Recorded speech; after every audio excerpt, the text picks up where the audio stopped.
Bismillahirrahmanirrahim. Alhamdulillahi Rabbil Alamin. Wassalatu wassalamu sayyidil mursalin. Assalamualaikum warahmatullahi wabarakatuh. Muli na naman po tayo nagbabalik sa ating panibagong video, sa ating bagong reaction na vlog. Ito po, kahapon po, naganap po ang TRICOM hearing dyan sa House of Representatives, no? Invited po dyan yung mga vloggers, mga political bloggers, yung mga representative po from FB Meta. So medyo may lang po talakayan ito, no. Ang reaction lang po natin diyan ay yung mga banat nila sa FB Meta representatives. Unang-una po yung fake news, hindi po barely they barely define ang fake news, hindi po nila parang pinapalabas po nila hindi po nila alam what is this fake news all about. Parang alam nila na in the sense na parang hindi nila masyadong binibigyang pansin, ano, kasi nga like for example sa Amerika, masyado po talaga ang freedom of speech doon talaga.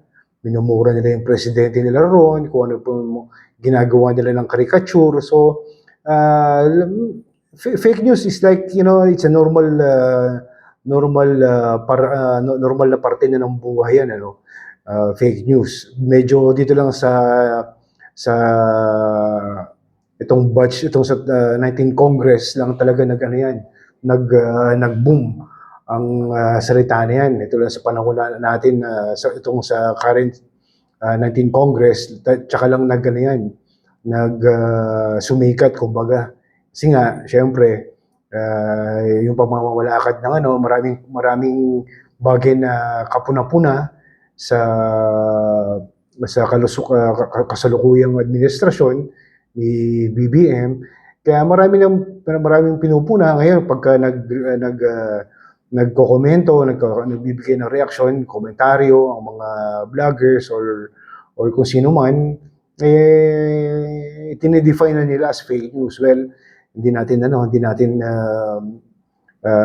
kontrolado ang speech, no, ang freedom of speech ng mga Pilipino. So, na nga.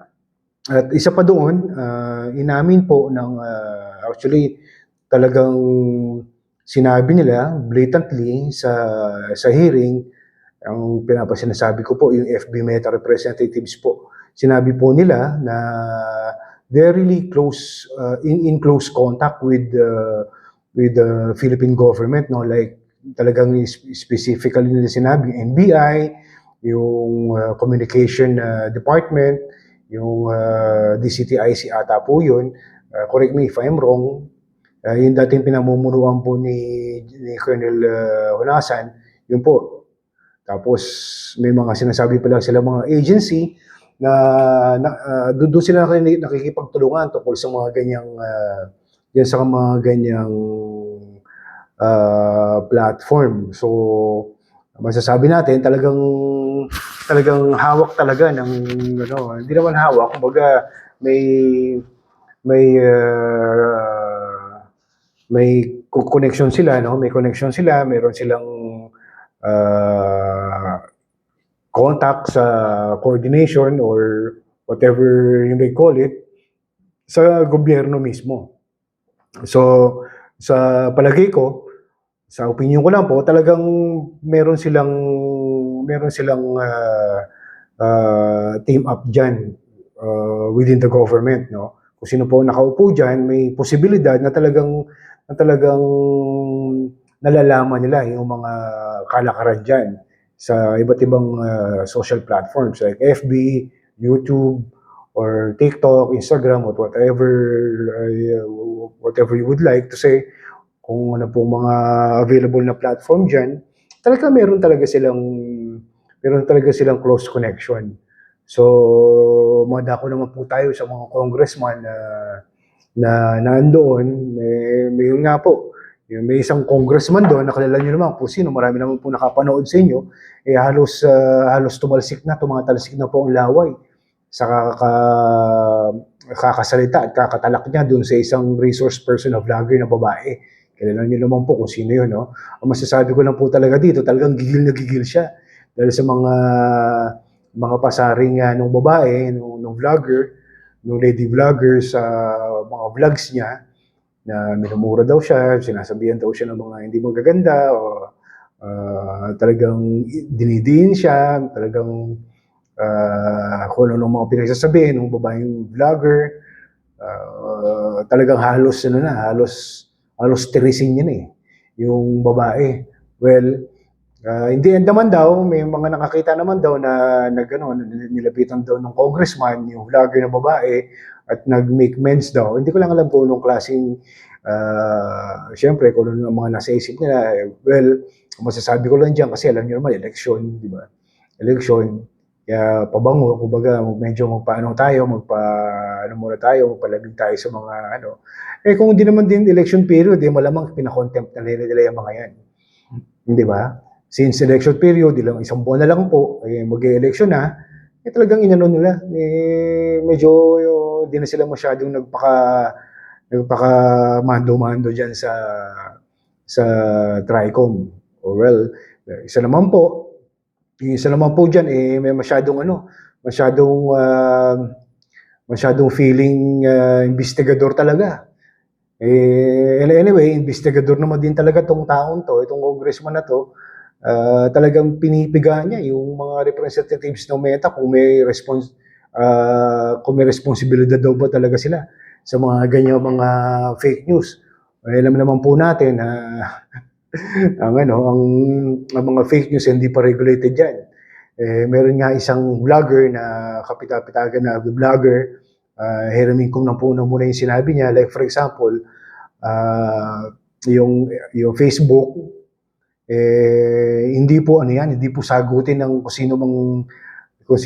hindi po sagutin ng Facebook yan kung anong ilabas ninyong komentaryo or whatever expression na gusto nyong ilabas, di ba? Yun nga po ang freedom of speech. Yun nga po yung freedom of expression. I-express mo yung sarili mo, hindi nasagot ng hindi nasagot ng FB kung ano i-express mo sa sarili mo. Well, may mga guidelines na kung hindi naman po pwedeng ilabas, kung hindi naman po pwedeng i-post sa mga platforms, talagang i-block po nila. Like for example, yung mga pornographies, yung mga crimes, yung mga talagang hindi po nila dapat yan, hindi talaga nilalabas yan. Yan naman po talagang hindi po karapat-dapat na ilathala, at payagan na yan na may post sa mga platforms. Yun naman po talaga. Pero yung mga freedom of expression, like kung ano pong mga saloobin mo doon sa isang tao, karapatan po nila yon. Yun nga lang, kung talagang hindi totoo, yun nga, sinasabi nilang fake news, pwede naman sampahan ng kasong cyber libel. Meron naman tayong cyber libel. Actually, sa mga informasyon na nakalap ko, Pilipinas lang po ata talagang medyo mahigpit ang libel. Mga libel cases sa Pilipinas lang po. Sa ibang bansa naman din po, wala naman din po yan. Meron pa po siyang yung vlogger po na isa pong vlogger na inalintulad niya yung ganyang sitwasyon sa mga alak, mga sigarilyo or whatever intoxicants. Yung mga kumpanya na nagtitinda ng mga alak, nagtitinda ng mga sigarilyo, hindi naman nila responsibilidad kung ano mangyayari dun sa taong nag-consume nun.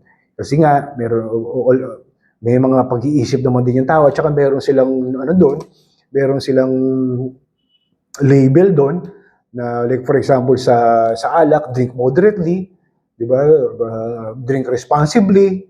Sa excuse me, sa sigarilyo naman po, it will cause cancer. Smoking is dangerous to your health.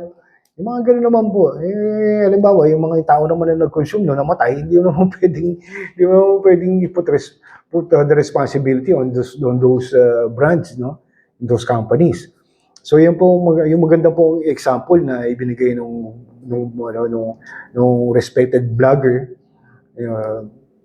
doon sa patungkol nga po dyan sa issue na yan. Well, titingnan po natin kung mayroon pang susunod na hearing. Although I think wala na po. Excuse me, kasi malapit na nga din po talaga ang election. But let's see kung ano po magiging